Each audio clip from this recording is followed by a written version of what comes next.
1 Coríntios, capítulo 3, versos 9 e 10.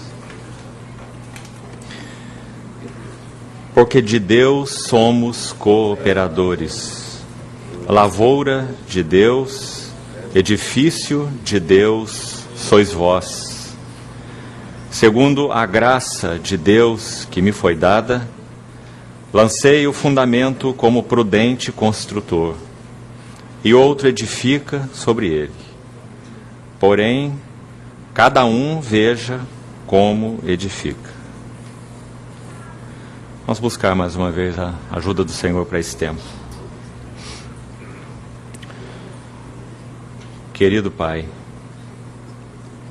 te pedimos que a Tua palavra nos conduza à Tua presença.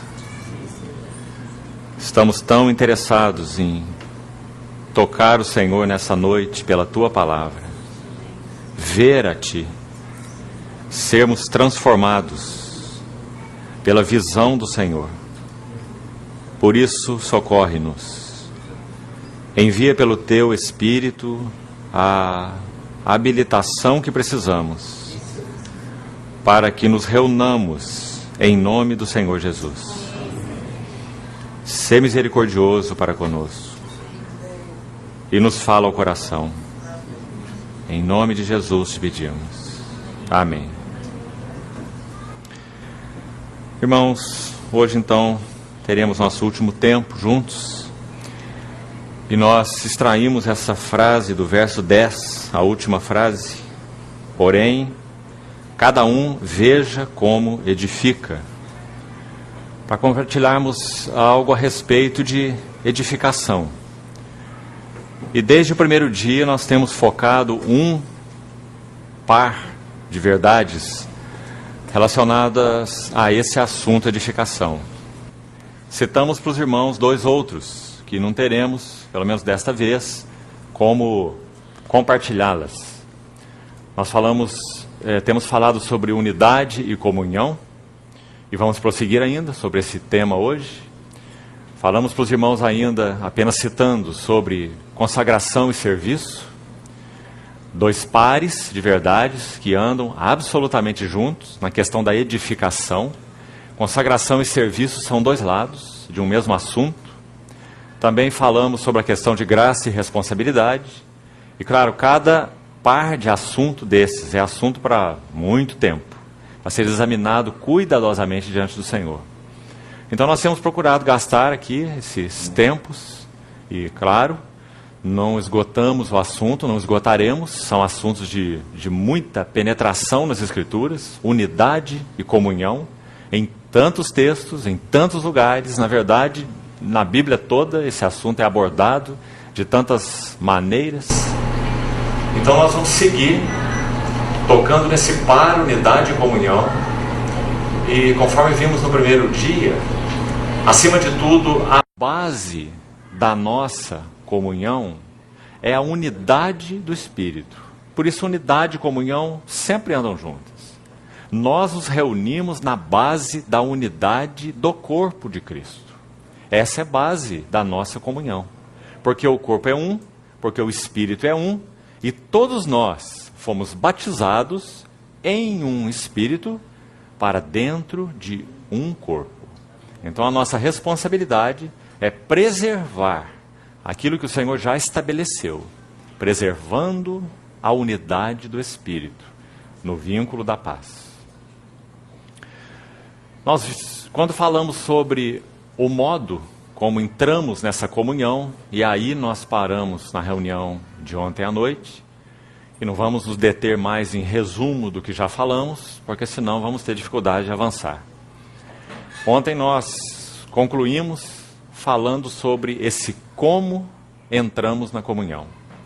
E vimos que em palavras simples, diretas, frases nessa epístola aos Coríntios, que nos dão chaves importantes sobre esse assunto da entrada na comunhão. Então o primeiro verso que destacamos sobre o como da comunhão foi 1 Coríntios 2, 2. Onde Paulo disse, escrevendo essa carta aos irmãos, que ele tinha uma decisão muito clara no seu espírito, E ele decidiu entre eles nada saber, senão a Jesus Cristo e este crucificado. E daí nós extraímos dois elementos de extrema importância. Primeiro, nós entramos na comunhão pela vida do Senhor Jesus. Nossa comunhão é uma comunhão pela única vida. Uma vida derramada. A vida derramada do Senhor Jesus. Nós citamos o exemplo de quando aquele soldado feriu o lado do nosso Senhor Jesus. Do seu lado não apenas saiu sangue, porque sangue tem a ver com a preciosa remissão dos nossos pecados, fundamento de tudo, mas também saiu água, e veja que João coloca nesta ordem, não água e sangue, mas sangue e água, porque primeiro vem o sangue fala da remissão dos nossos pecados. Sem isso, o que poderíamos dizer sobre comunhão? Nada, não é? Nós éramos alienados e sem nenhuma comunhão, nem mesmo conosco mesmos. Nós éramos um ser desintegrado de nós mesmos, alienados. Então o sangue vem primeiro. E depois João faz o registro da água, porque sabemos que na Bíblia a água tem relação com regeneração. Quem não nascer da água e do Espírito não pode ver o reino de Deus. Então, em primeiro lugar, nós temos comunhão por causa de um derramamento da vida do Senhor Jesus, e por causa do Senhor Jesus ter compartilhado conosco essa maravilhosa vida.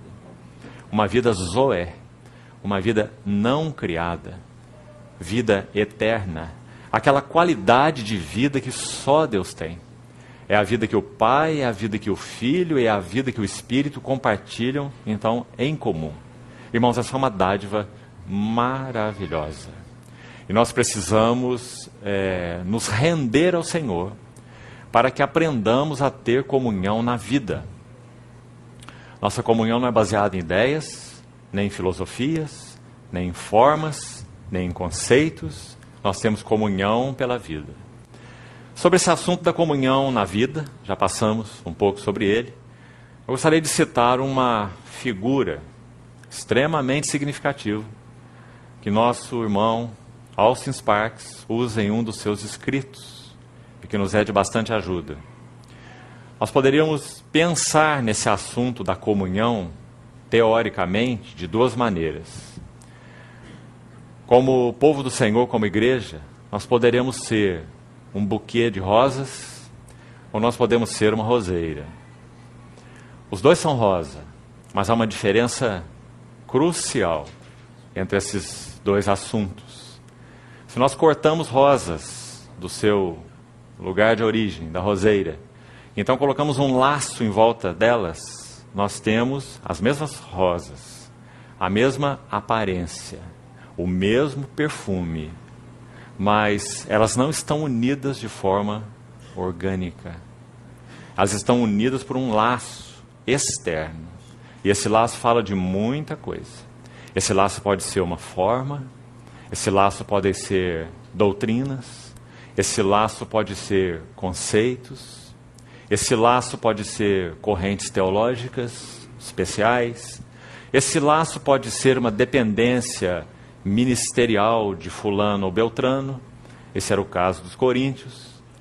Cada um de vós diz, eu sou de Paulo. Esse era o laço que unia esse grupo que dizia sou de Paulo. Eu sou de Apolo. Esse era o laço que diziam os que eram de Apolo. Então essa comunhão fenece, é uma comunhão que degenera. Um buquê de rosas dura muito pouco tempo. Mas as mesmas rosas, com o mesmo perfume, a mesma aparência externa, quando elas estão na roseira, então ali é uma comunhão de vida, acima de tudo. E esse é o significado da comunhão de vida que o Senhor Jesus nos integrou. Ele derramou sua vida. Então a nossa comunhão é orgânica. Nossa comunhão quando estamos em Cristo, mas não apenas quando estamos em Cristo. Porque todo aquele que crê está em Cristo. Mas nem todo aquele que crê tem comunhão. Então quando nós estamos em Cristo e quando andamos no Espírito, permitindo que o trabalho da cruz vá fundo em nós, então nós temos comunhão. Então, a comunhão da roseira é uma comunhão orgânica. A comunhão da roseira tem realidade. A comunhão do buquê de rosas tem aparência. Uma tem realidade, a outra tem artificialidade. Irmãos, nós não somos capazes, nenhum de nós, de conhecer quão grandes são as fortalezas mentais, quão grandes são os sofismas, o poder dos sofismas. O que é um sofisma? Algo que tem uma aparência de realidade, mas não tem o conteúdo da realidade. Nós não somos capazes de detectar o quanto de conceitos e preconceitos, tradições, todos nós temos dentro de nós. 2 Coríntios 10, quando Paulo trata esse assunto, nos versículos 4 e 5, ele diz assim: as armas de nossa milícia, quando ele diz nossa, ele está se referindo a ele e aos seus cooperadores. As armas de nossa milícia, porque Paulo era um guerreiro experimentado, ele conhecia as estratégias nessa batalha espiritual.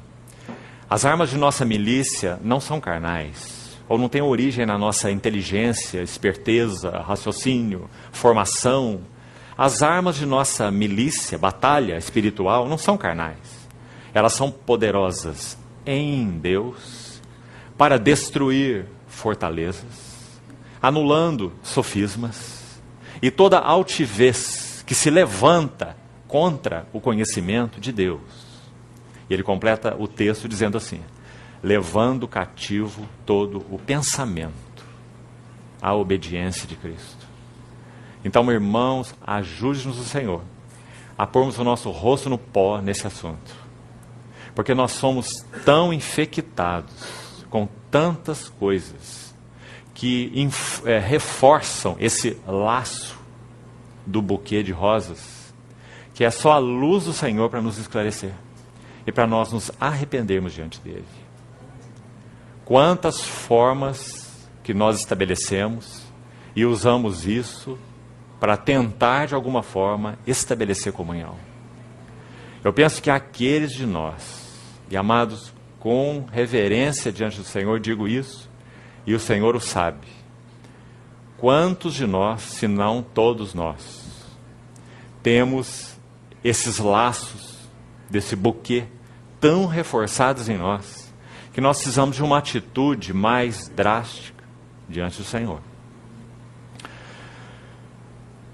Quando João Batista anunciava a vinda do Senhor como seu precursor, e aquelas pessoas se apresentaram para o batismo, ele disse assim: o machado está posto à raiz das árvores.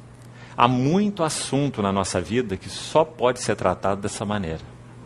Enquanto nós estivermos podando galinhos, nós nunca seremos arrumados diante do Senhor. Nós precisamos de machado na raiz das árvores em muitos assuntos.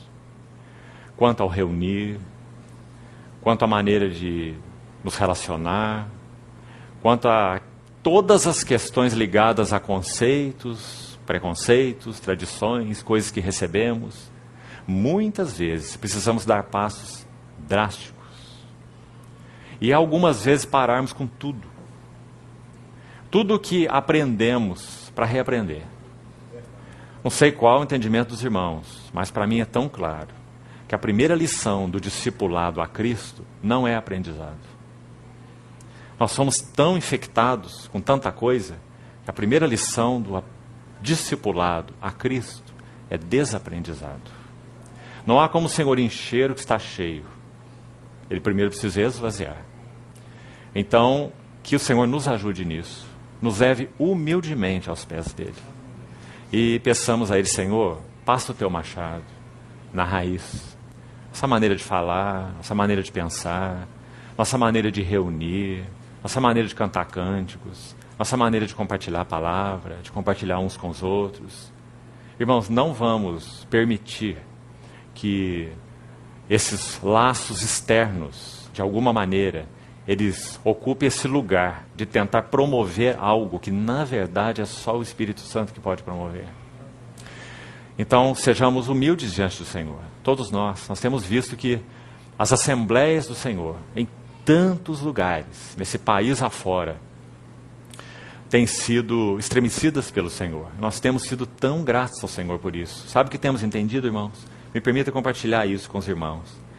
Aqueles versículos finais de Hebreus 12, naquela carta tão preciosa, O autor de Hebreus diz assim: ainda uma vez por todas eu farei abalar, não somente os céus, mas também a terra. E qual o motivo, segundo aquele texto? É para que as coisas que não são abaláveis permaneçam. Então o Senhor tem feito isso com a sua igreja. E o motivo é muito claro. O nosso Senhor Jesus arde de desejo pela sua esposa. É muito comum num casamento uma noiva atrasar 1 hora. Todos nós estamos acostumados. Mas a noiva dele está atrasada 2000 anos.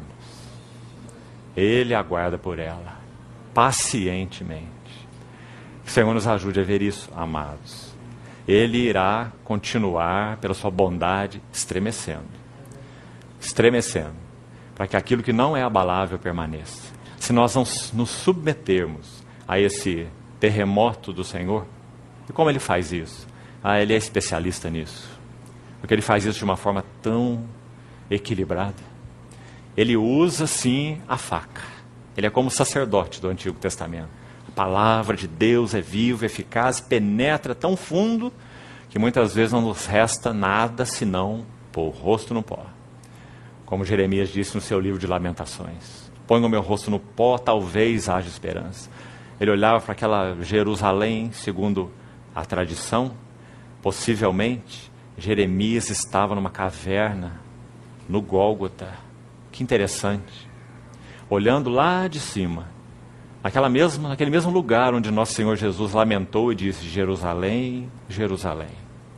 Nós sabemos o quanto Jeremias foi um tipo do nosso Senhor Jesus. Então ele olhava aquela cidade queimar lá de cima.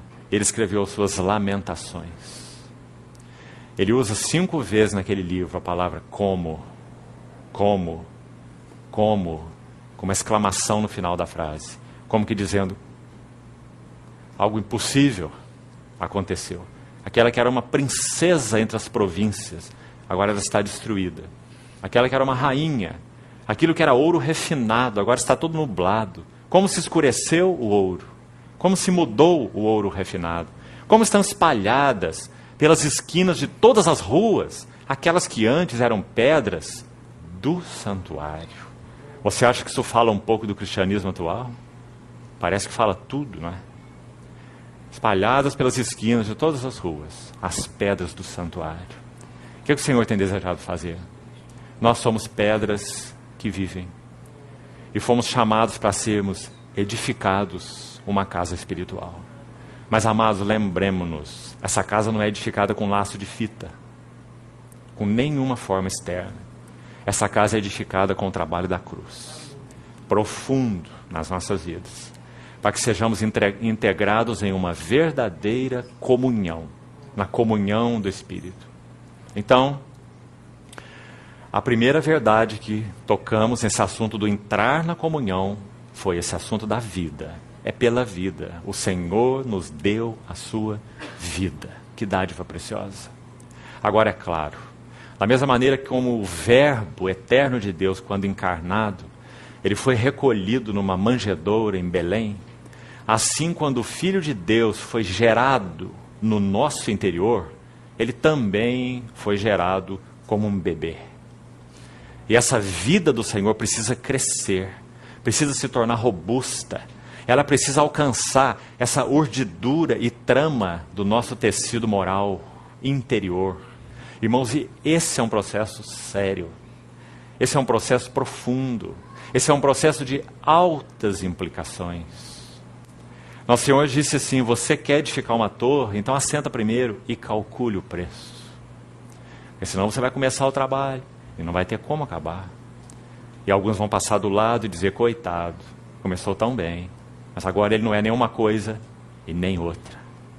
Uma obra pela metade. Sério nosso Senhor nesses assuntos, não é? Se o sal se tornar insípido, para nada presta, senão para ser lançado fora e pisado pelos homens. Irmãos, o chamamento do nosso Senhor foi tão definitivo, tão profundo, de tanta implicação, que ele pode dizer essas palavras.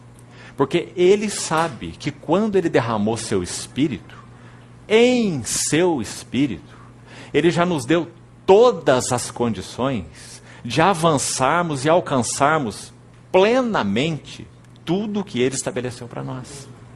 As riquezas insondáveis de Cristo estão no Espírito Santo que foi derramado sobre nós. Então, o que nós precisamos fazer para experimentar isso? Nós precisamos nos encher do Espírito e nós precisamos do trabalho da cruz fundo em nós, para que nós não confiemos na carne e possamos ser pessoas verdadeiramente espirituais, que conhecem o caminho do Espírito, que são sensíveis ao Espírito, que têm palavras do Espírito, que têm discernimento no Espírito, que têm conhecimento espiritual e não intelectual. De conhecimento intelectual, o cristianismo está cheio. E há pessoas que têm muito conhecimento intelectual. Conhece o grego, conhece o hebraico, conhece o aramaico, conhece a Bíblia de capa a capa. Mas suas vidas morais não coincidem com o que elas conhecem. Porque não conhecem o trabalho da cruz nas suas próprias vidas interiores. Então, amados, o assunto da comunhão é um assunto tremendo. E que o Senhor, então, nos ajude a vê-lo em todas essas implicações. Comunhão, então, de vida. Em primeiro lugar, ela é orgânica. Vamos pensar nisso. Nós somos, para usar a figura de nosso irmão Sparks, essa roseira. Uma mesma raiz, uma mesma vida, que passa por todos os ramos e que faz com que aquelas flores sejam produzidas e aquele perfume possa exalar. Nós somos para Deus o bom perfume de Cristo. Permanecei em mim e eu permanecerei em vós. Não é interessante o Senhor colocar a nossa responsabilidade primeiro? Por que é assim? Porque nós, se cremos nele, já somos ramos da videira. Então, se nós já somos ramos da videira, ele já nos supriu com condição para permanecer nele. Então ele diz, permanecei em mim, e quanto a mim, eu permanecerei em vós. Ele é fiel. A questão é o quanto nós temos aprendido do permanecer nele. Então isso falamos um pouco ontem, esse assunto da vida. O primeiro passo para entrarmos na comunhão é participarmos dessa vida. Depois falamos um pouco sobre um segundo aspecto, todos os dois extraídos de 1 Coríntios 2:2. Decidi nada saber entre vós, senão Jesus Cristo, e daí extraímos o aspecto da vida, a vida do Senhor Jesus. Se os coríntios tinham um problema de comunhão, Paulo quer falar para eles sobre Jesus Cristo. Essa comunhão na vida, essa comunhão em Cristo, essa comunhão que foca Cristo, essa epístola aos Coríntios, como toda a palavra de Deus, essa epístola aos Coríntios é tão maravilhosa. Porque Paulo tocou assuntos tão práticos. Deixe-me colocar isso para os irmãos de passagem. Mas uma observação interessante. Ele trata de assuntos tão práticos. E você, se conhece essa epístola, você já viu o que ele faz? Ele soube que em Corinto havia um irmão que estava num relacionamento inadequado com a mulher do seu pai. Sua madrasta. Um assunto tão prático, não é? Tão sério, tão humano. Sabe o que ele faz? Ele não diz assim, isso é uma coisa ilícita, isso é inadequado. Isso... Não é aí que Paulo fica. Sabe onde ele vai com esse assunto? Ele diz assim, nós somos Cristo, o nosso Cordeiro Pascal, foi imolado. Então agora celebremos a festa dos pães asmos. Não com o fermento da malícia e da inveja, mas com os pães asmos da sinceridade e da verdade. Você pode imaginar isso? É assim que Paulo trata o assunto da fornicação. Que impressionante. Ele toma o assunto da fornicação e ele leva para Cristo. Ele diz, vocês não viram Cristo? O que está acontecendo no meio de vocês, permitindo um assunto desse? Vocês não viram Cristo? Ele é o nosso Cordeiro Pascal. Ele é os nossos pães asmos. Ele já derramou seu sangue e ele já nos deu sua carne para comer. Então celebremos a festa, comendo os pães da sinceridade e da verdade. É assim que ele trata o assunto. Quando ele sabe que entre os irmãos havia um irmão levando o outro irmão num tribunal humano, capítulo 6 de Coríntios, tão prático, não é? Isso é possível de acontecer no meio do povo de Deus. Como Paulo trata isso? De novo, ele não vai tratar da questão do tribunal humano em si. De novo, ele vai dizer assim, olha, abre os seus olhos. Nós, a igreja, fomos chamados para julgar os próprios anjos. E será que vocês não são capazes de julgar as coisas mínimas entre vós? Não há um só sábio entre vós que possa julgar esse assunto na irmandade? Vocês vão levar para um juiz, um tribunal civil? Isso é indigno. Você vê como ele trata? Ele trata de maneira tão elevada esses assuntos, porque Paulo é cristocêntrico. ele vê Cristo em todos os assuntos. Quando ele trata da mesa do Senhor, para onde ele vai? Cristo. O pão que nós partimos é a comunhão do corpo de Cristo. O sangue o cálice que nós abençoamos é a comunhão do sangue de Cristo. Então o que vocês estão fazendo é um absurdo. Essa não é a mesa de vocês. Essa não é uma mesa horizontal. Essa não é uma mesa de confraternização. Essa não é a mesa da igreja. Essa não é a mesa social. Essa é a mesa do Senhor. Então, mais uma vez, ele leva para Cristo. E ele leva tudo para Cristo, nessa epístola aos Coríntios. Por que Paulo fazia isso? Porque Paulo era um homem espiritual. Ele viu Cristo e este crucificado. E avançava nas riquezas insondáveis de Cristo. Então, irmãos, quando ele diz, decidi nada saber entre vós, senão Jesus Cristo, pessoa, vida, e este crucificado. Ele também não disse isso à toa. Ele está dizendo que a quebra de comunhão, a divisão entre os coríntios tinha um resultado, ou tinha uma causa, né, que gerou esse resultado. E a causa era, eles não conheciam o significado do trabalho da cruz. Cristo e este crucificado. Por que ele diz isso? Em primeiro lugar, porque é por causa do grão de trigo ter caído na terra e morrer, que ele não ficou só. Ele produziu muito fruto. Esse princípio relacionado à morte do Senhor Jesus, João 12, 24, se o grão de trigo caindo em terra não morrer, fica só, mas se morrer, produz muito fruto. Deste versículo, vamos extrair aqui um princípio de muita relevância para esse assunto da comunhão.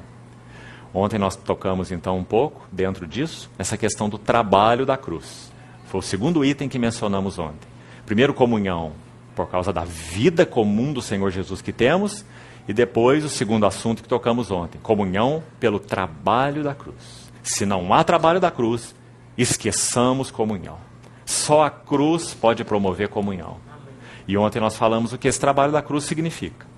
O trabalho da cruz pela palavra, porque ela é uma espada afiada que penetra dentro de nós, que vai dividir alma de espírito, que vai dividir aquilo que é puramente terreno daquilo que é celestial, aquilo que está na esfera do natural e aquilo que está na esfera da ressurreição. Nós podemos ter comunhão no aspecto natural, isso vai ter um sentido limitado, a comunhão será baseada na simpatia, e a quebra da comunhão vai ser baseada na antipatia, não é? Essa é uma comunhão puramente natural.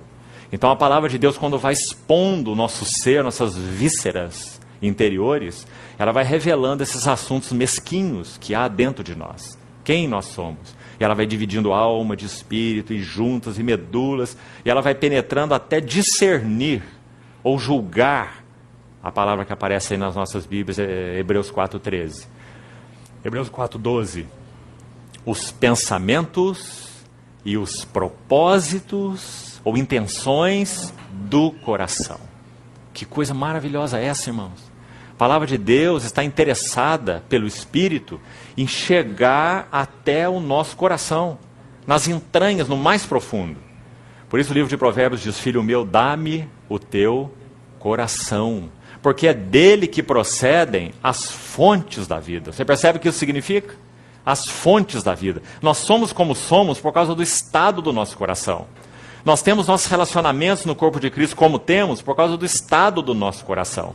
Então, se a palavra de Deus não tiver acesso às profundezas do nosso coração, esqueçamos comunhão. E esse é um dos aspectos do trabalho da cruz. A ação, a penetração da palavra de Deus nos nossos corações. E como nós deixamos claro para os irmãos que a cruz não é um assunto compulsório, a cruz não pode ser e não é imposta a nenhum de nós, se alguém quer vir após mim. A si mesmo se negue. Tome a sua cruz e siga-me. Se você não quer, então, voltando ao princípio que nós falamos em João 12, 24, se não morrer, fica só. Guarde essa frase, irmão. Permita que o Senhor te fale profundamente sobre isso. Nós queremos comunhão? Então o princípio é, se não morrer, fica só. Na vida conjugal, uma vida tão íntima, marido e mulher, nós queremos comunhão conforme o agrado do coração do Senhor? Está aí o caminho. Se não morrer, fica só. Dois juntos debaixo do mesmo teto, se respeitando por 40 anos talvez, mas longe de expressar o que significa Cristo e a igreja naquele relacionamento. Por quê? Porque o princípio talvez mais relevante da comunhão é este: se não morrer, fica só. Nós paramos ontem no terceiro aspecto, falando sobre o Espírito Santo. Mas eu ainda queria dar mais uma nota sobre esse assunto da cruz aqui, para os irmãos. Amados, na vida da igreja a mesma coisa. Quando Paulo disse assim em Colossenses 1, versículo 24: agora eu me regozijo por vós. Escute isso. E preencho o que resta das aflições de Cristo na minha carne. O que significa isso? Ele continua: a favor do seu corpo, que é a igreja. O que Paulo está querendo dizer? Que os sofrimentos de Cristo não foram suficientes? É isso? Irmãos, os sofrimentos de Cristo na cruz do Calvário, eles foram absolutamente completos. A obra do Senhor foi consumada e suficiente para a redenção da igreja. Mas para a edificação da igreja, o Senhor chama cooperadores. Isso é tão claro nas Escrituras. Ele disse: eu edificarei a minha igreja. Sim, só Ele pode fazê-lo. Mas em muitos textos, inclusive o que está aberto diante de nós, 1 Coríntios 3, onde Paulo disse assim: de Deus nós somos cooperadores, e lavoura de Deus e edifício de Deus sois vós. Tão claro. Então, só Deus o faz, só o Senhor Jesus o pode fazer. Por quê? Porque só Ele é capaz. Quem mais poderia edificar a igreja? Edificar a igreja é um assunto do Senhor, não é? Mas Ele estabeleceu no seu propósito eterno que Ele usaria cooperadores na edificação da sua igreja. Então o que Ele fez? Em primeiro lugar, Ele purificou esses chamados com seu próprio sangue. Ele redimiu, Ele purificou, Ele santificou. Então, na medida que a cruz vai trabalhando em nós, então através daqueles nos quais a cruz tem trabalhado, o Senhor pode usar, Ele pode ter ali instrumentos de cooperação. Ele mesmo, na verdade, através desses instrumentos. Não são esses instrumentos, é Ele mesmo. Mas para que Ele tenha caminho através desses instrumentos, então a cruz precisa trabalhar nesses instrumentos. Então, afinal de contas, quem trabalha é o próprio Senhor. Só que através de instrumentos. Então, irmãos, quão importante é compreendermos esse assunto do caminho da cruz. Então, esse é mais um princípio para a comunhão, tão importante. Se não morrer, fica só. Isso é verdadeiro na vida conjugal, isso é verdadeiro na vida familiar, isso é verdadeiro na vida da igreja. Então, quando Paulo diz: eu preencho o que resta das aflições de Cristo, o que ele está dizendo? Na minha carne a favor do seu corpo, que é a igreja. Ele está dizendo que para que a igreja seja edificada, alguns têm que morrer. Se nenhum de nós está disposto a morrer, não haverá edificação da igreja. Poderá haver aí uma comunhão de ideias, uma comunhão de conceitos, uma comunhão teológica, mas não é uma comunhão espiritual. Não é algo que edifica a igreja, não é algo que forma Cristo, porque a cruz não tem operado profundamente em nossas vidas. Então é um chamado do Senhor para todos nós, que nós sejamos dele cooperadores e preenchamos na nossa carne o que resta, porque resta. Porque o Senhor Jesus sofreu na cruz do Calvário para que a igreja fosse redimida, ressuscitou, recebeu o Espírito no trono, o óleo sobre a cabeça, derramou, como Pedro diz, isto que vedes e ouvis, batizou a igreja no seu Espírito, e no seu Espírito está tudo aquilo que Cristo é, e tudo aquilo que Cristo tem, e tudo aquilo que Cristo fez. Essas três coisas estão no Espírito Santo. Cristo não se tornou o Espírito. O Cristo Jesus está entronizado à destra do trono de Deus. E Ele recebeu do Pai a promessa do Espírito. E derramou isto que Ele recebeu. Então nós recebemos o Espírito de Jesus glorificado. Cristo não passa por um processo e se torna o Espírito. Isso não é um ensino bíblico. Cristo é Cristo. O Espírito é o Espírito. Essas pessoas possuem distinção. Então Cristo recebe do Pai a promessa do Espírito e derrama isso que vedes e ouvistes. Mas como a trindade essencial, ela é inquebrável, então é claro, onde o Espírito Santo está, nós temos Cristo e nós temos o Pai. Comunhão com o Pai, comunhão com Cristo pelo Espírito Santo. Mas isso não significa que Cristo se tornou o Espírito Santo. Senão nós vamos cair na heresia do modalismo, cujo porta-voz principal, nos primórdios da igreja, se chamava Sabélio, o sabelianismo, que dizia que Pai, Filho e Espírito Santo são apenas modos de manifestação de Deus.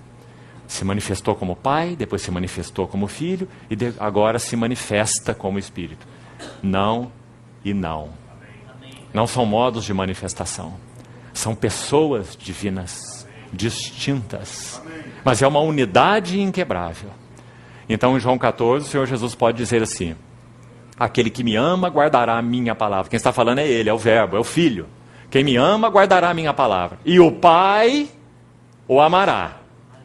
E viremos. Quem é viremos? Quem está falando é o Senhor Jesus. Ele disse que o Pai amará aquele que guarda a sua palavra. Então viremos é Ele e o Pai.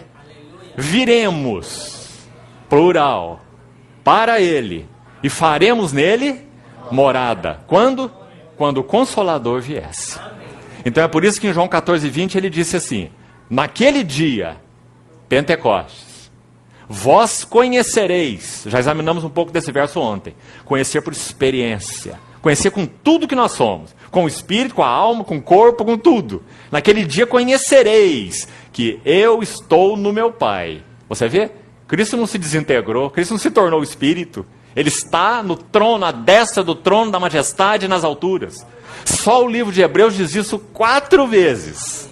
Assentado à destra do trono da majestade nas alturas.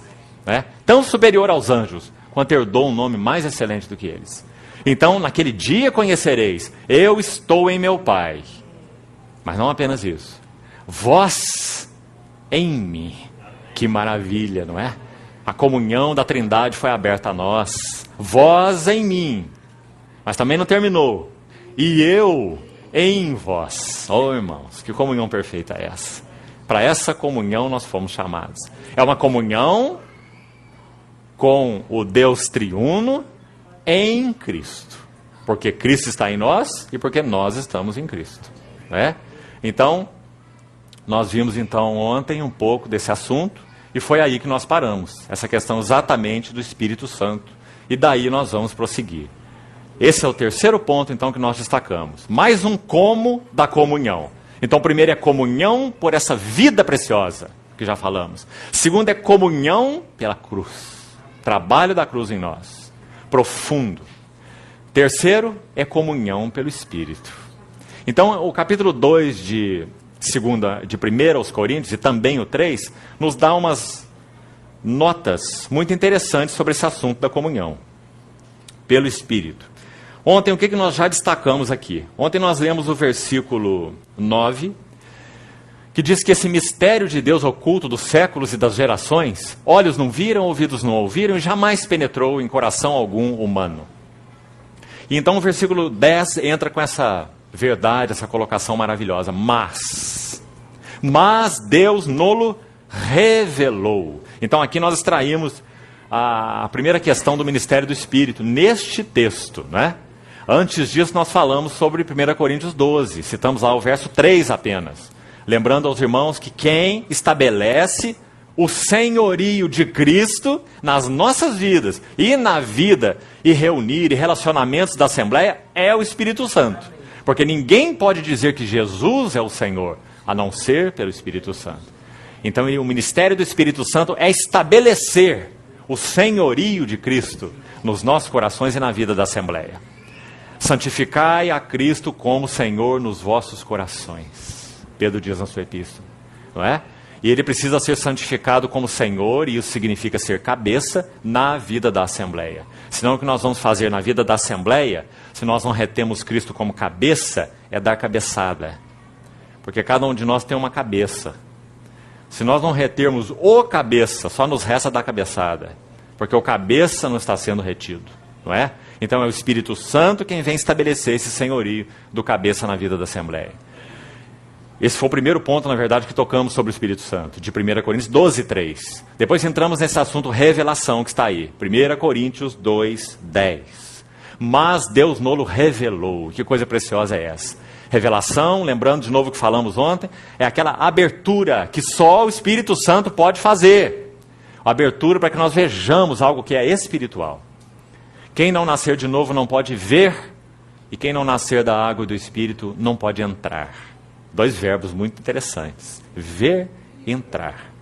O Espírito Santo não quer só que nós vejamos. Ele quer que nós vejamos e entremos. Ele foi derramado para isso. Por isso ele é o Espírito de revelação. Irmãos, quanta loucura é o orgulho. Quanta loucura é a soberba.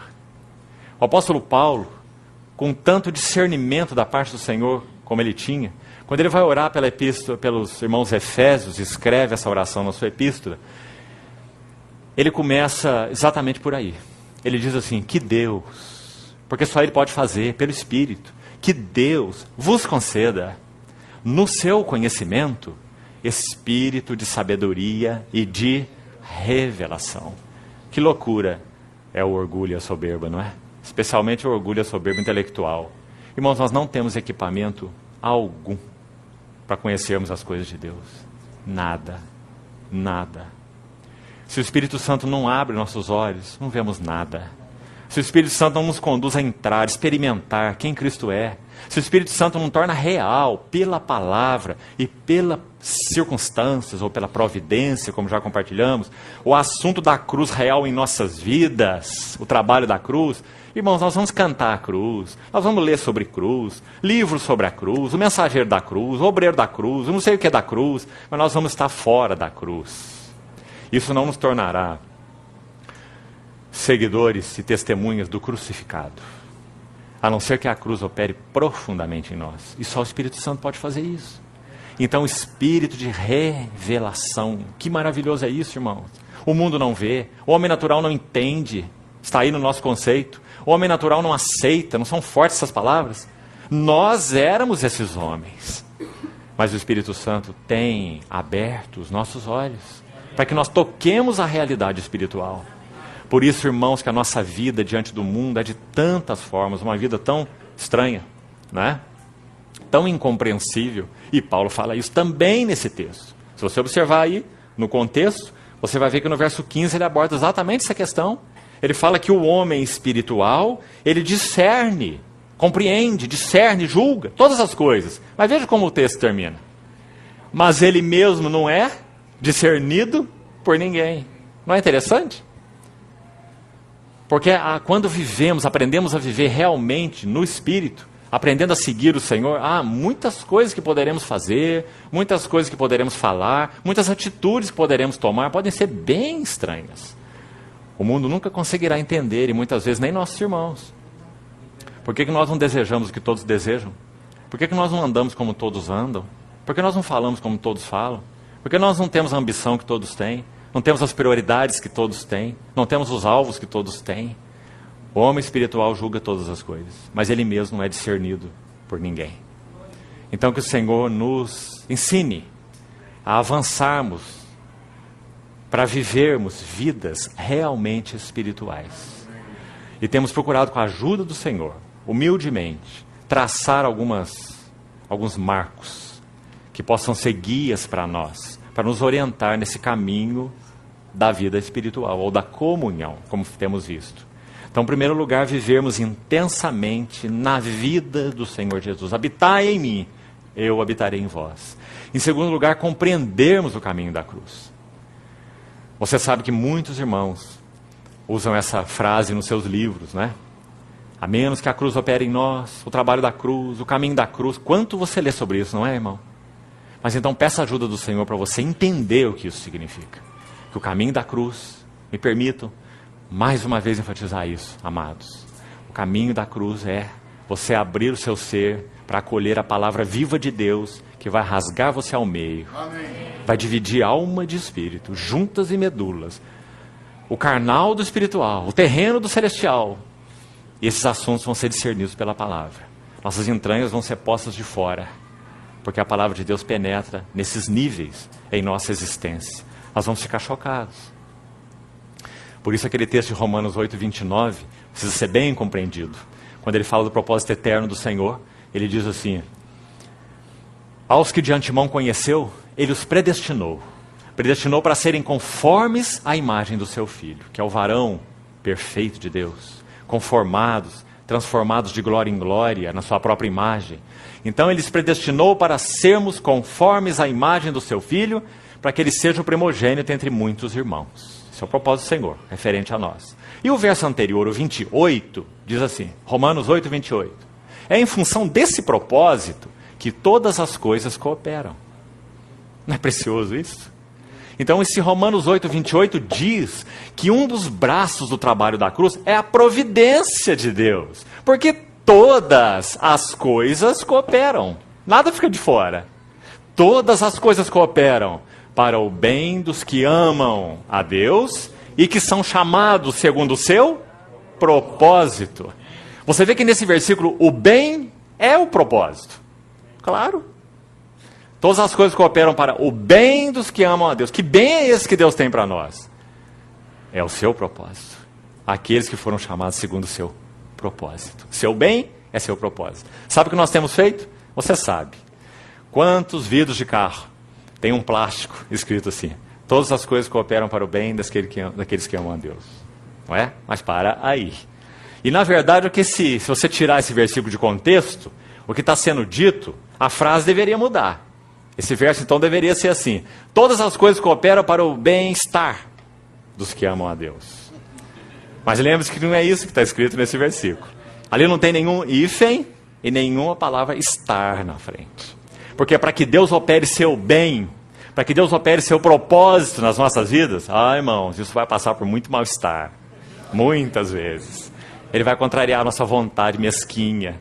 Ele vai contrariar nossos conceitos, nossas tradições, nossos caminhos, nossa lógica muitas vezes. Não é? Porque todas as coisas cooperam para o bem. Então o que nós precisamos? De olhos abertos. E de novo, para vermos que Deus não é um Papai Noel do céu. Graças a Deus ele não é um Papai Noel. Ele é o nosso Pai Celestial, que açoita e que disciplina todos quantos ele ama. Porque nós não somos bastardos, nós somos filhos legítimos. Ele está fazendo isso para quê? Segundo Hebreus 12, para que nós sejamos participantes da sua santidade. Esse é um assunto muito alto, não é? Ser participante da sua santidade é a maneira de Hebreus de dizer o que Paulo diz em Romanos 8:29. Sermos conformados à imagem do seu Filho. Porque seu Filho é sua santidade. Seu Filho é o santo, não é? Então, irmãos, esse é o propósito de Deus que é efetuado nas nossas vidas pelo Espírito Santo, usando o trabalho da cruz. Então, temos visto um pouco a respeito disso. Espírito Santo estabelecendo o senhorio de Cristo, Espírito Santo dando revelação, versículo 10 do capítulo 2, Espírito Santo ensinando, que questão importante é essa, versículo 13. Deixem procurar, com a ajuda do Senhor, dar uma ajuda para os irmãos nesse versículo 13 aqui. Esse verso, na tradução que eu estou usando, diz assim: disto também falamos. Disto o quê? Você tem que ver os versos anteriores. Dessas coisas, especialmente o verso 9. São coisas que os olhos não viram, os ouvidos não ouviram, jamais penetrou no coração humano. Esse mistério de Deus que estava oculto, mas agora foi revelado em Cristo. Disto falamos. Como? Não em palavras ensinadas pela sabedoria humana, mas ensinadas pelo Espírito. Agora o verso termina dizendo assim: conferindo coisas espirituais com espirituais. Assim diz essa versão. Não é uma frase assim, aparentemente estranha, difícil de compreender? O que significa, se perguntarmos, conferir coisas espirituais com espirituais? Parece meio difícil de responder, né? O que significa? Uma frase difícil. Então, se você buscar ajuda, estudar o texto, e você vai compreender o seguinte: o que Paulo está dizendo aqui é assim, que ele recebeu pelo Espírito uma capacidade, pela graça do Senhor, é claro, como ele diz, a graça que me foi dada, a revelação, né? Então ele recebeu uma capacidade pelo Espírito de traduzir ou colocar em linguagem espiritual, realidades espirituais. Que lindo isso, irmãos. Essa é uma das coisas que nós mais precisamos. Você já passou por experiência em que você diz assim: eu tentei compartilhar essa verdade com aquele irmão que eu ouvi, o Senhor até me falou no coração, fui tão tocado, me edificou, mas eu não consegui passar aquilo. Acho que todos nós já passamos por essa experiência, não é?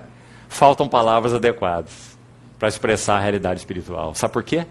Nós precisamos do trabalho da cruz mais fundo em nós. Mais fundo em nós. Porque o Espírito Santo é que faz esse processo. Ele vai traduzindo as realidades espirituais que estão em Cristo em uma linguagem espiritual. Então não importa o quanto nós falamos, importa as palavras que nós falamos. Se são palavras ensinadas pelo Espírito. Porque se são, elas terão poder de penetrar, poder de dividir, poder de discernir, poder de julgar, como diz Hebreus 4:12. Então você compreende como é importante isso aqui?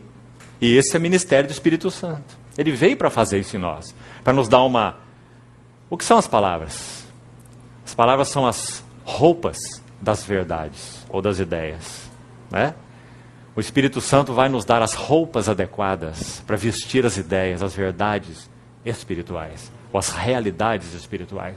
É isso que Paulo está dizendo aqui no verso 13. Depois, um ponto a mais ainda sobre o Espírito Santo, no capítulo 3, veja, ele conclui esse capítulo 3, os 2 últimos versos, dizendo assim: não sabeis que sois santuário de Deus e que o Espírito de Deus, essa expressão agora, habita. Então no verso 10 lá do capítulo 2 nós vimos, revela. No versículo 12, nós nem comentamos sobre esse verso, passamos por ele, né? Mas vimos a palavra conheçamos.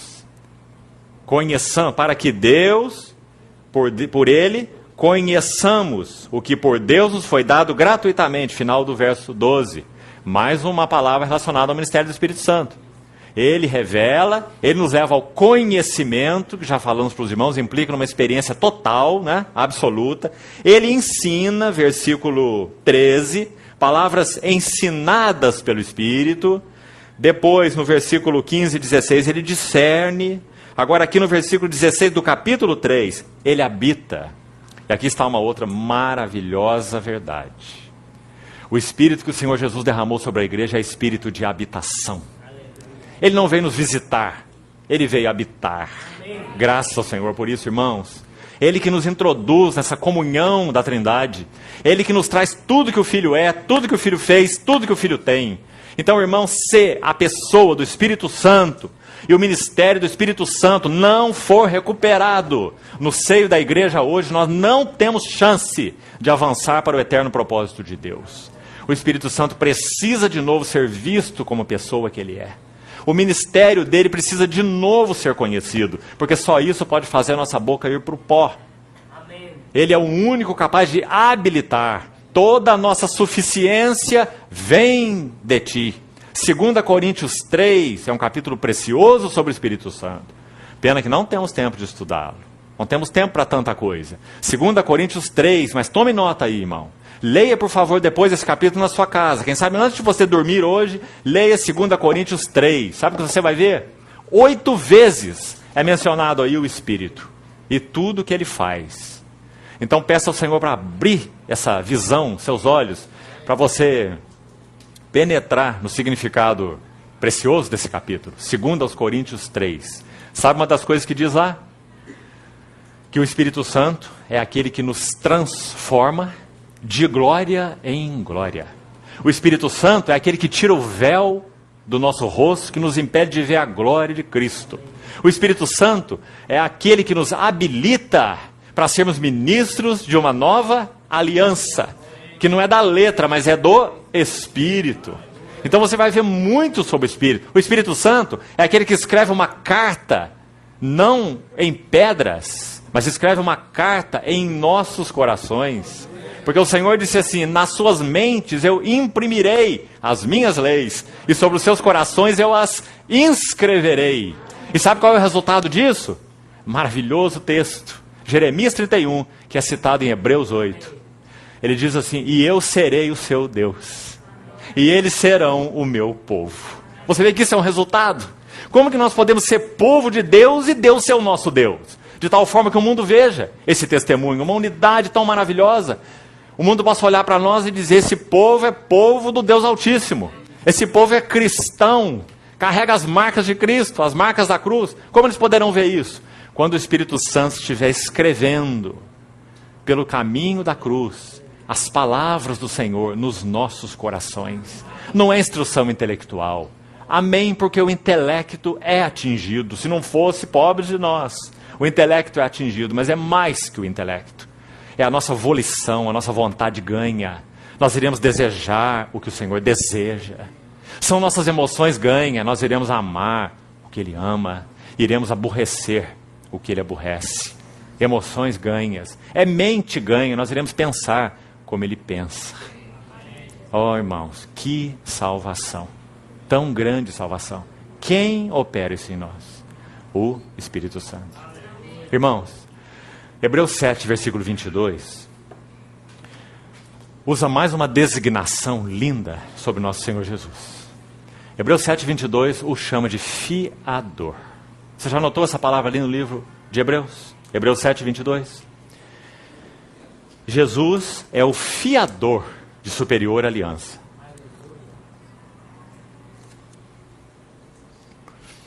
O que isso tem a ver com o assunto do Espírito Santo? Que é o assunto que nós estamos compartilhando. O que um fiador faz? Garante os dois lados de um contrato. O lado do credor e o lado do devedor. O fiador garante que o credor receberá tudo o que ele precisa receber e tem direito de receber. E o fiador garante que o devedor, mesmo que ele não possa pagar, ele então pagará tudo que o credor precisa receber. Não é maravilhoso, Senhor Jesus? Fiador. Mas então, vamos pensar um pouco mais sobre esse assunto. Quem era o credor e quem eram os devedores? Claro, o credor é Deus o Pai. O fiador é o Senhor Jesus. Hebreus 7, 22 é tão claro. E quem são os devedores? Nós. Como que o Senhor Jesus supriu como fiador os dois lados desse relacionamento? Agora pense sobre isso. E peça a luz do Senhor para você ver no seu espírito. E poder adorar o Senhor com isso. Sabe como Ele supre? Nesse seu lugar de fiador? Ele supre com dois elementos. Supre com sangue e supre com óleo. Como o sangue supriu? O derramamento do sangue dele garantiu que o Pai estaria satisfeito em tudo aquilo que Ele intentou para com o homem. O sangue de Jesus responde, em primeiro lugar, a Deus. Não é às nossas consciências. Amém? Ele vem purificar nossas consciências. Hebreus 9 é muito claro sobre isso.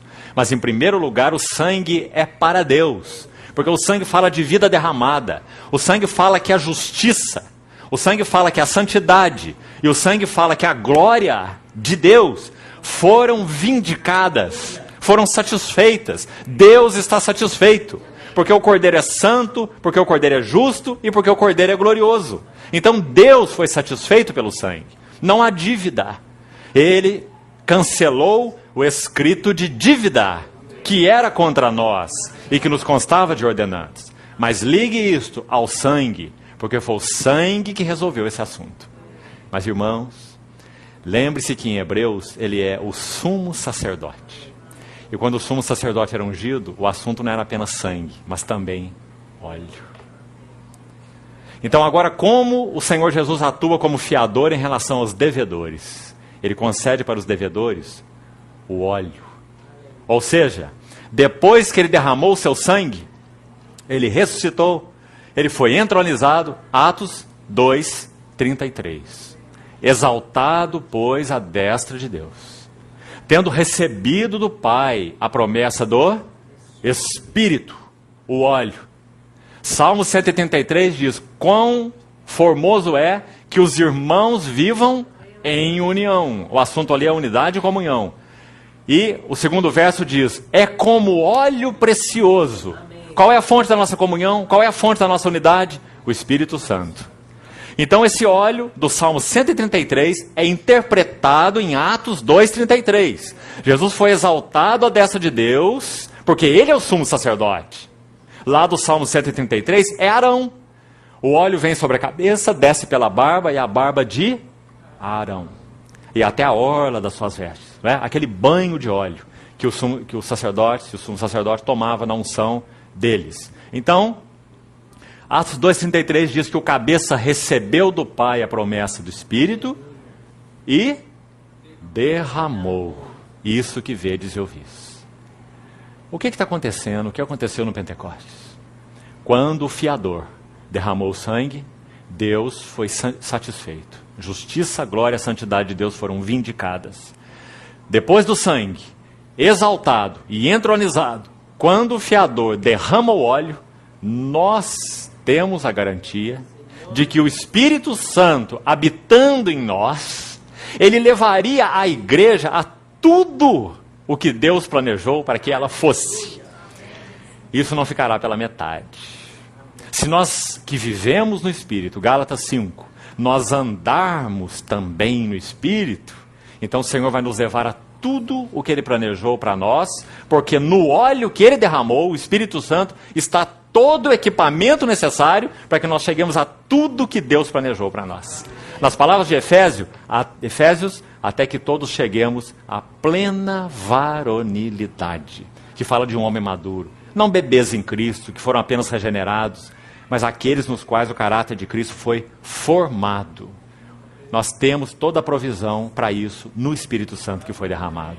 Então, irmãos, nós temos uma dupla adoração ao nosso Deus, diante do nosso fiador. Nós podemos dizer, graças ao Senhor, Ele derramou sangue. Oh, que poder tem esse sangue, em tantos assuntos, não é? Todo o assunto da nossa alienação, o assunto da carne, o assunto do pecado, o assunto da morte, o assunto do inferno. O sangue é tão tremendo, não é? Mas, irmão, aprecie esse outro lado. O mesmo que derramou o sangue foi aquele que derramou o óleo. São dois derramamentos.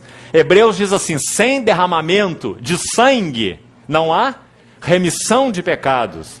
Mas Atos 2, o texto que citamos, 33, diz que ele recebeu do Pai a promessa do Espírito e derramou. São dois derramamentos e não um só. O fiador derramou sangue, o fiador derramou o óleo precioso. Então essa é a fonte da nossa comunhão. E então esse Espírito, como estamos vendo aqui, é espírito de habitação. Ele veio habitar em nós como garantia. Por isso, Efésios capítulo 1, verso 13, diz que Deus nos deu o penhor do Espírito.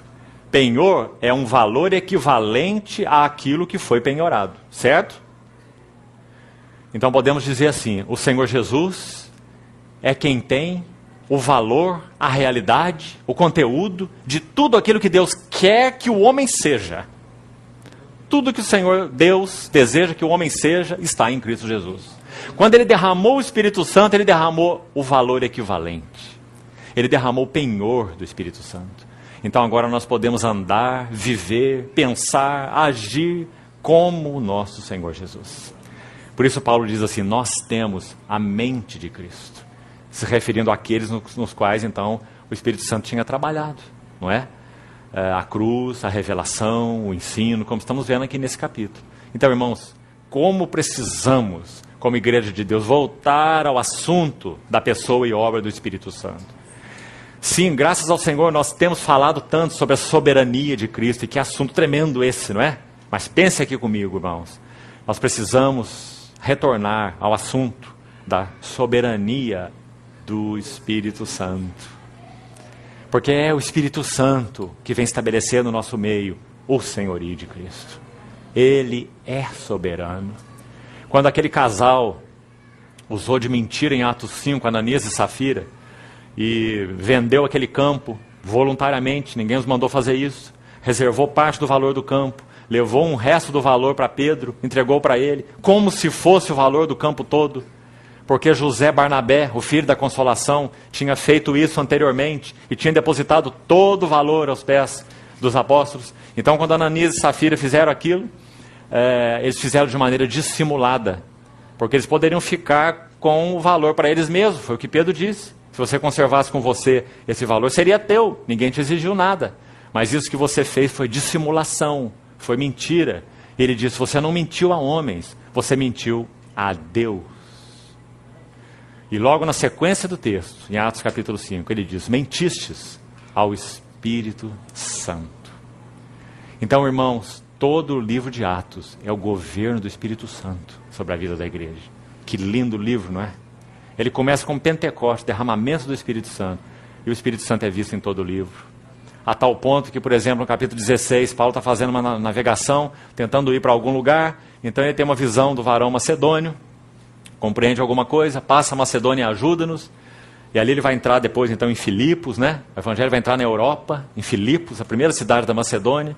Então o texto descreve assim em Atos 16. Nós tentamos ir para Bitínia, mas o Espírito de Jesus não nos permitiu. E depois nós tentamos dar a volta por aqui, mas o Espírito nos impediu. Você vê? Que clareza, que sensibilidade. Então nós precisamos recuperar isso nos nossos dias. É o Espírito Santo que glorifica Cristo. É o Espírito Santo que revela Cristo. A verdadeira natureza da igreja não é espiritocêntrica, é cristocêntrica. Mas sem o Espírito Santo nós não podemos ser cristocêntricos, porque é Ele que revela Cristo, é Ele que estabelece o senhorio de Cristo. Então, espírito de habitação. Quão maravilhoso é isso, irmãos. Ele é selo. Há uma, Efésios capítulo 1, lembrando algumas verdades sobre o Espírito Santo, que são de importância sobre esse assunto. Efésios 1,13 diz que ele não é apenas penhor, mas diz que ele também é selo. Que linda palavra também é essa. E nós sabemos o que significa ele ser selo, não é? Selo garante o destino final. Selo. Daniel 6,17 tem um verso interessante sobre selo, para nos ajudar ali com um pouco aqui e um pouco ali, para interpretarmos esse assunto do selo na palavra de Deus. Efésios 4,30 diz: não entristeçais o Espírito Santo, no qual fostes selados para o dia da redenção. E Daniel 6,17 também fala sobre o selo. Daniel está tão longe de Efésios, mas Daniel vai nos ajudar com Efésios. Então, Daniel 6,17 diz que quando Daniel foi lançado naquela cova de leões, uma pedra foi lançada sobre a cova. Lembra-se? E diz que o rei tomou o seu anel e selou a pedra com o seu selo. E o versículo termina assim: para que nada se mudasse a respeito de Daniel. Você vê o que significa o selo do Espírito? Nós fomos selados com o Espírito para que nada se mude a nosso respeito. Sabe o que não muda a nosso respeito? Amados, nós somos filhos de Deus. E o Espírito Santo veio habitar em nós. Nada se mudasse a respeito de Daniel. Ou seja, a sorte de Daniel estava lançada. Ou Deus iria intervir ali, ou aqueles leões iam comer Daniel. Mas ninguém ia tirar Daniel na cova, porque aquela pedra foi selada. Nós fomos selados com o Espírito Santo da promessa. Efésios 1,13. O qual é o penhor, o valor equivalente da nossa herança, até o resgate da sua propriedade em louvor da sua glória. Efésios 1, 13 e 14. Então, irmãos, que assunto é esse do Espírito Santo? Quão grande ele é. João 14, 15 e 16, quando o Senhor Jesus fala sobre o Espírito Santo, ele é mencionado ali 3 vezes como Espírito da verdade. João 14, 15 e 16. Parte dos chamados discursos do cenáculo. 3 vezes o Espírito Santo é chamado de Espírito da verdade. Sabe em que sentido? Primeiro, o Espírito da verdade habita. Ele habita convosco e estará em vós. Habita. Já falamos um pouco sobre habitação. Depois, o Espírito da verdade é chamado em João 15, os últimos versículos, de o Espírito que dá testemunho. E em terceiro lugar, em João 16, o Espírito da verdade é chamado de o Espírito que guia a toda a verdade. Então nós estamos vendo o Espírito da verdade em 3 sentidos. Primeiro, porque o Espírito Santo é Espírito da verdade. João usa a palavra verdade no sentido de realidade. Porque ele é o Espírito que traz a realidade da vida e da experiência espiritual para dentro de nós. É o Espírito da realidade. Sem ele, só sombra. Sabe por que a igreja hoje, queridos irmãos, tristemente tem voltado ao judaísmo?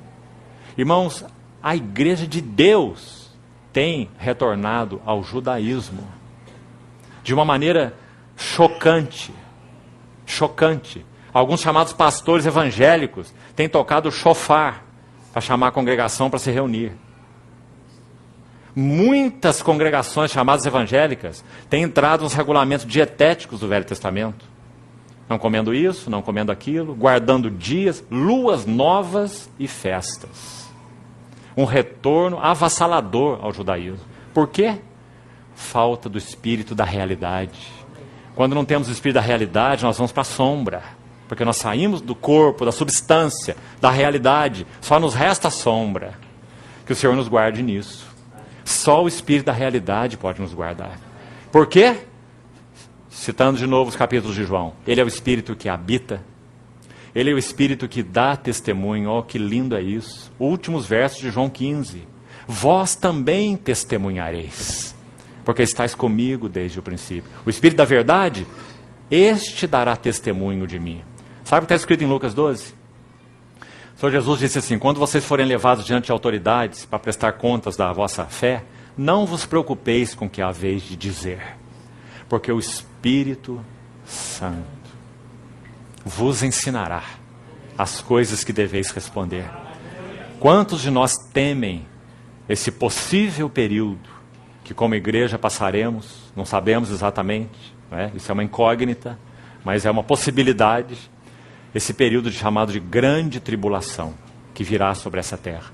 Quantos de nós tremem diante disso, não é? Mas esse tremor é um tanto carnal, porque nós temos a garantia de que o Senhor nos dará suas palavras não previamente, mas na hora em que nós estivermos vivendo o assunto da tribulação ou da perseguição. Não vos preocupeis, Ele vos ensinará. E Lucas diz assim: naquela mesma hora, o que deveis responder. Lucas 12, 12. E por quê? Porque Ele é o Espírito da verdade, da realidade. E Ele dá testemunho. E então resta João 16. Se não me engano é o verso 13. Que diz assim: o Espírito da verdade, mais uma vez, a terceira vez, Ele vos guiará a toda verdade. Então, irmãos, o Espírito Santo, de novo, é o único que pode nos introduzir na realidade espiritual.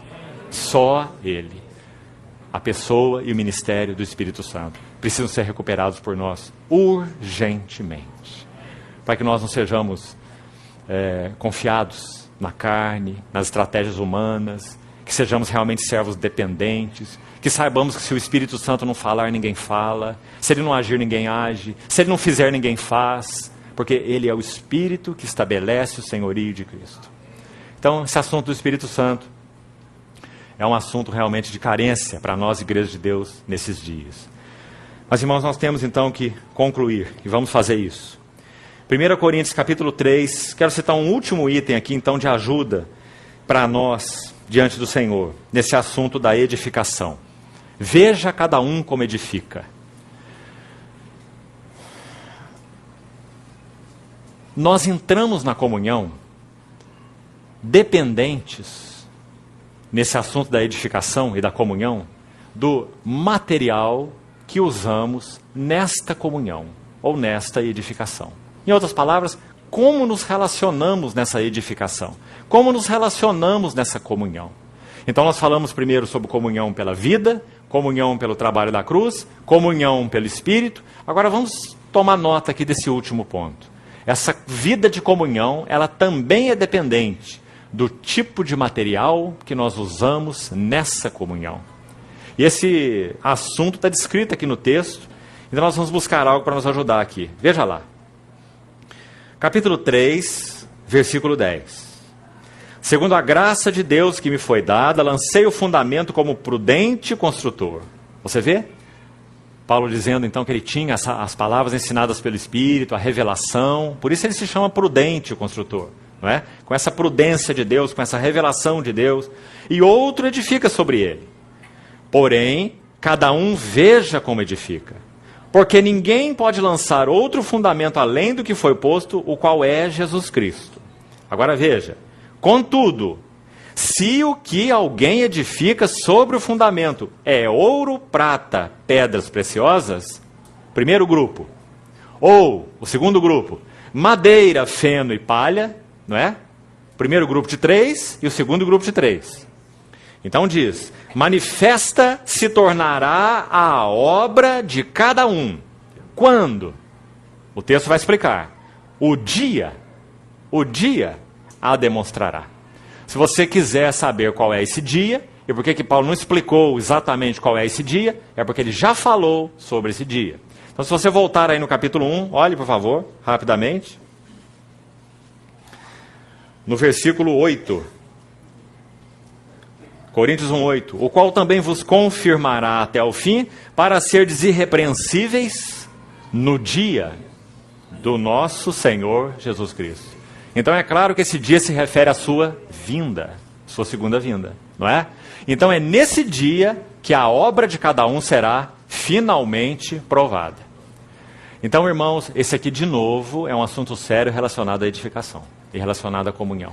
Se você ler o texto, não é nosso propósito entrar nesse detalhe aqui, mas você vai ver que Paulo vai dizer que aquele que edificou de maneira errada, e já vamos entrar aqui no assunto dos materiais, agora mesmo, mas ele vai concluir dizendo que se algum de nós edificou de maneira errada, o dia ou o fogo, porque essa vinda do Senhor será uma vinda para juízo, para a prova, todos nós compareceremos diante do tribunal de Cristo, para que cada um receba segundo o bem ou mal que tiver feito por meio do corpo, né? 2 Coríntios 5:10.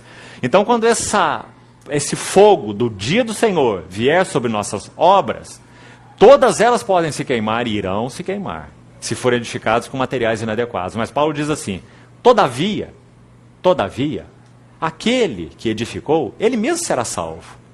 Como que? Através do fogo. Interessante texto, não é? Confere com tudo que a palavra de Deus revela sobre a questão da vida eterna que nós recebemos. Se nascemos de novo, se somos o Senhor Jesus, e esse ser deve ser escrito bem grande. Se nascemos de novo mesmo, se o Espírito Santo habita em nós, temos comunhão com Deus em Cristo, então nós pertencemos ao Senhor. Ninguém nos arrebatará das suas mãos. Sim, amém por isso. Mas será muito terrível ver que tudo aquilo que gastamos nosso tempo, investimos energia, investimos talentos, investimos dinheiro, se queimará. Porque foi madeira, foi feno e foi palha. Nada passará para a edificação eterna do Senhor, ou para o reino celestial. Isso será terrível. Então o apóstolo Paulo considera isso de maneira tão séria. Ele diz, veja cada um como edifica. Então isso tem uma abordagem, uma penetração importante nesse assunto da comunhão. O que nós devemos zelar, então, para concluir, nesse assunto da edificação e da comunhão aqui? Irmão, em primeiro lugar, vamos pensar um pouco sobre o primeiro grupo. Ouro. Ouro, na tipologia bíblica, fala de três coisas muito interessantes, muito preciosas. Ouro fala da vida, ouro fala da natureza e ouro fala da glória de Deus. Já falamos um pouco da vida, comunhão na vida, natureza e tudo aquilo que rende glória para Deus mesmo. Ouro fala disso. Edificar com ouro é aquilo que é edificado na vida, é aquilo que é edificado pela natureza e é aquilo que rende glória, então, ao único arquiteto e edificador, que é o nosso Deus. Ouro, isso é edificar com ouro. Prata, nós sabemos que prata fala de redenção. O ciclo do santuário, a moeda do santuário, que era usada para redimir os primogênitos de Israel, era prata, eram ciclos de prata. O Senhor Jesus foi vendido por 30 moedas de prata. As bases do tabernáculo em si, aqueles dois compartimentos, Santo Lugar e Santo dos Santos, eram colunas de bronze, mas com bases de prata. Então a prata fala de redenção. Redenção. E, no sentido mais amplo, prata fala da obra de Cristo. Seja no sentido da morte, seja no sentido da ressurreição. Então o que edificar com prata vem falar para nós? Vem falar para nós que nós precisamos que o trabalho da cruz leve à morte em nós tudo que não é Cristo. Do contrário, nós estaremos edificando com algo que não é prata, não passou pela morte. E, por outro lado, edificar com prata significa edificarmos pelo poder da vida de ressurreição do Senhor Jesus. Pelo quanto de Cristo está formado em nós. Porque, irmãos, isso é a igreja. Igreja não é uma agremiação de voluntários. O que constitui a igreja? Nós poderíamos dizer assim, a igreja é Cristo na irmã, Cristo no irmão, Cristo no outro irmão, menos o irmão, o outro irmão e o outro irmão. Porque a igreja, essencialmente falando, é Cristo mesmo. É o quanto de Cristo está formado em nós. O que o Pai procura é isso. Não é o quanto nós temos conhecimento da palavra, é o quanto Cristo está formado em nós. Então isso é edificar com prata. Agora, o que é pedras preciosas? Outra figura maravilhosa. Pedra preciosa é formada sob a ação, em primeiro lugar, do tempo. Não se forma pedra preciosa do dia para a noite, né? Nós não amadurecemos do dia para a noite. Nós não aprendemos Cristo do dia para a noite, não é? É um processo de avanço nele, no conhecimento dele. Pedras preciosas então precisam de tempo. Pedras preciosas precisam de pressão.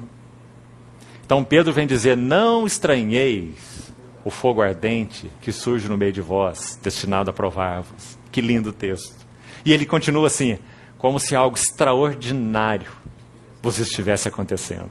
Que palavra forte é essa, né? Pedro está dizendo que provação na vida cristã não é extraordinária, é ordinária. É a ordem do dia. Você já acorda escrito no caderninho: hoje vou ser provado. Porque provação é a ordem do dia, não é? Não estranheis, não é algo extraordinário que vos está acontecendo. Alegrai-vos na medida em que estáis sendo participantes dos sofrimentos de Cristo, para que na sua glória vos alegreis exultando. Sabe, irmãos, os que se alegram hoje, fugindo das tribulações, chorarão naquele dia. Os que hoje passam pela tribulação em nome de Cristo, se alegrarão naquele dia. É o contrário do que pensamos. Então ele diz: exultai, exultai e alegrai-vos. Se pelo nome de Cristo sois injuriados, bem-aventurados sois. Sobre vós repousa o Espírito da glória e de Deus, né?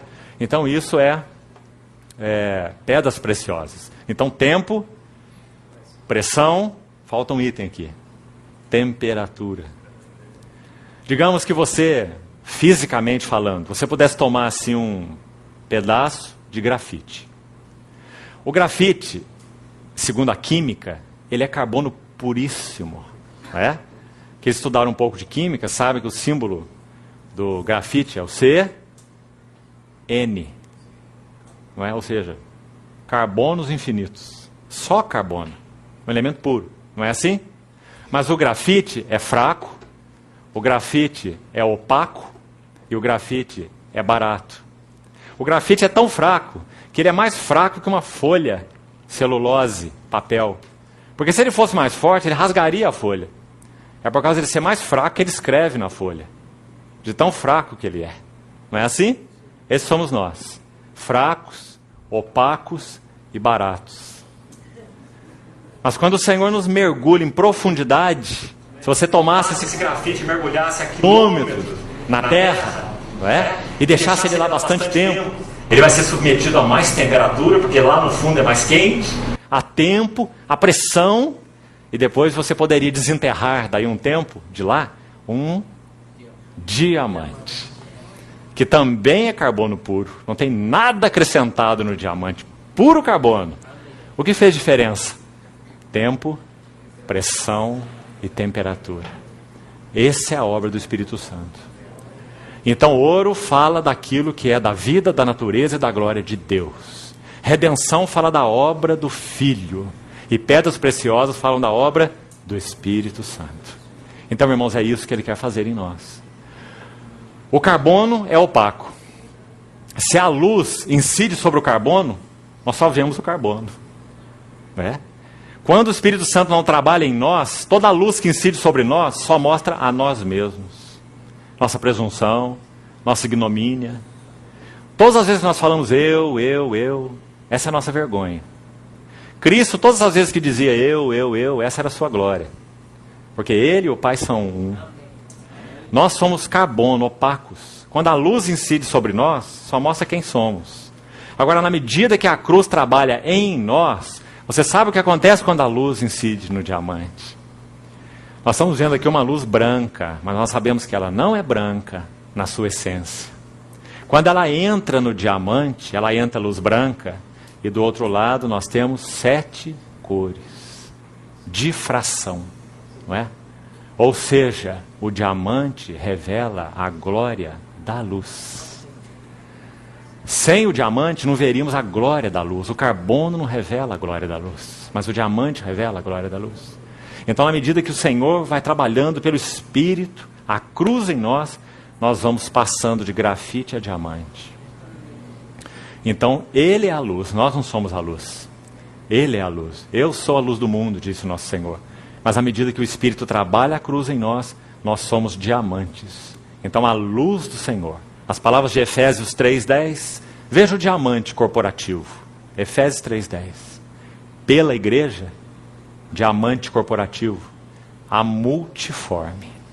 A palavra no original ali é multifacetada. Como um diamante que você lapida. Muitas facetas. A multifacetada sabedoria de Deus se torna conhecida de principados e potestades nos lugares celestiais. Sabe o que a igreja é no plano de Deus, irmãos? Um espetáculo a homens e a anjos. É isso que fomos chamados a ser. Um diamante corporativo. Mas então que o Espírito Santo encontre lugar de trabalho real nas nossas vidas. E então o segundo grupo, rapidamente para terminarmos. Madeira. É muito claro na Bíblia que madeira é uma figura da natureza humana.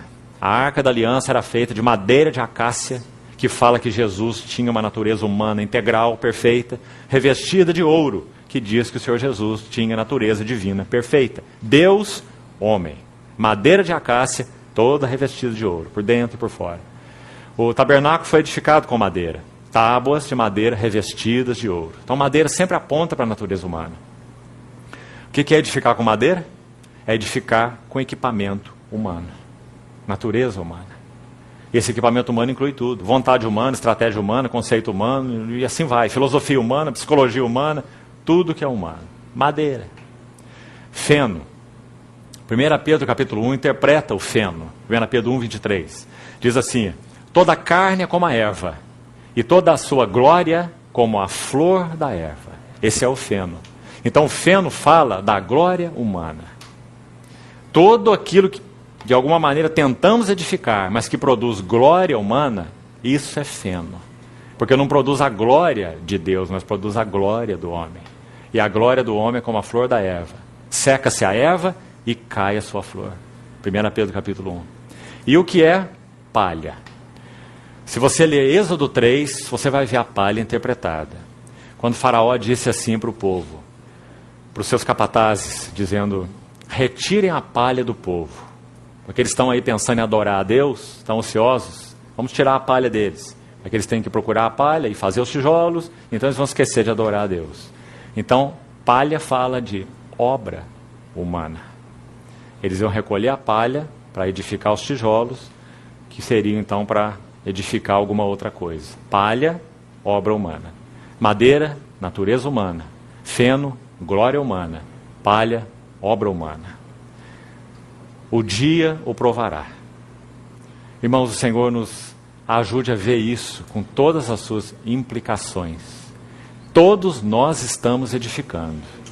Não importa se nós temos consciência disso ou não. Estamos sempre edificando, nesse sentido do termo. A questão é com o que nós estamos edificando.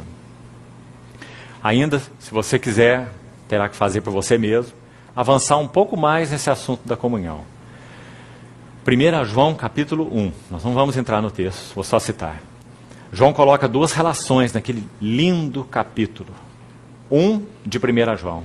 Ele relaciona vida com comunhão, uma relação que nós já fizemos também. A vida eterna que estava com o Pai que nos foi manifestada. Vida e comunhão. Essas coisas vos escrevemos para que mantenhais comunhão conosco. E aí ele diz, nossa comunhão é com quem? É com o Pai e com seu Filho, Jesus Cristo.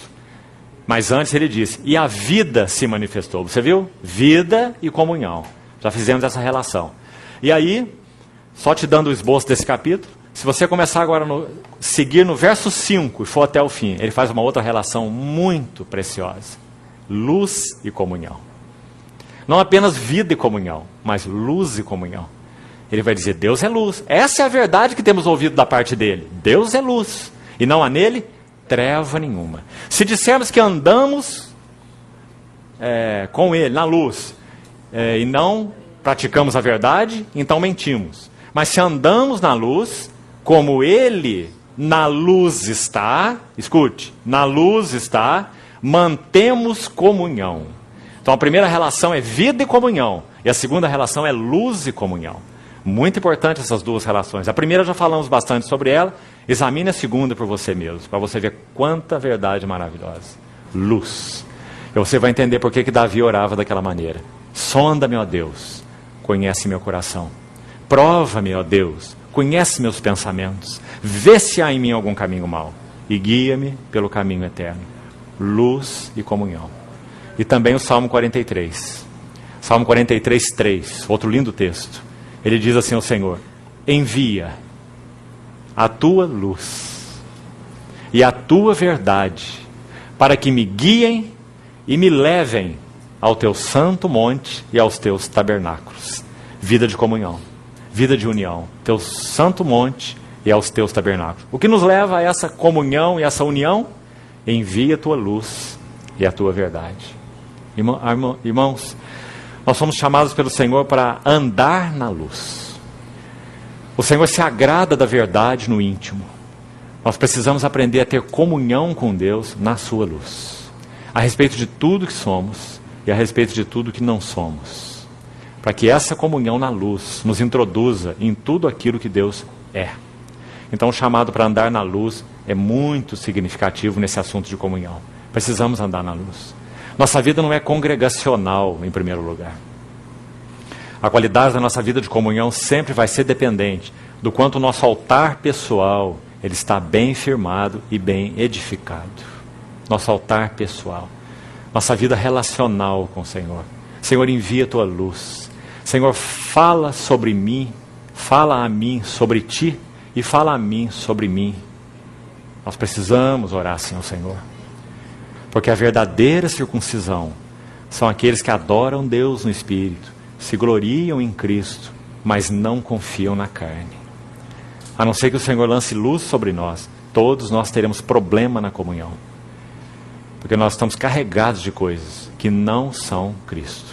Então luz é essencial na comunhão. E o mais encorajador que há sobre a luz é que quando o Senhor nos chama para andar na luz, se você tem um jardim e uma pedra colocada lá no canto do jardim, você sabe que debaixo dela tem larvas, não é? Aqueles vermes. Quando o Senhor nos chama para andar na luz, a figura é semelhante a isso. Ele nos pede não que exatamente nós lidemos com os nossos vermes, os vermes do nosso coração. Ele pede que nós levantemos a pedra, para que a sua luz alcance o lugar desses vermes. Então extermine a todos eles. Um dos erros que nós cometemos na nossa relação com o Senhor no assunto da comunhão é tentarmos lidar com os nossos vermes nós mesmos, ao invés de nos abrirmos à luz do Senhor, à palavra do Senhor, à revelação do Senhor, para que Ele então elimine aquilo que não é dele e nos revista, nos vista com aquilo que é Ele, para que nós andemos então numa comunhão nítida, uma comunhão pura, uma comunhão saudável. Irmãos, esse é então o primeiro par, que era o encargo do Senhor no meu coração de compartilhar, unidade e comunhão. Senhor, cuide Ele mesmo da sua palavra, dos nossos corações nesses dias, para que aquilo que Ele quis plantar em nós possa germinar em nós, para Ele mesmo, para a sua glória.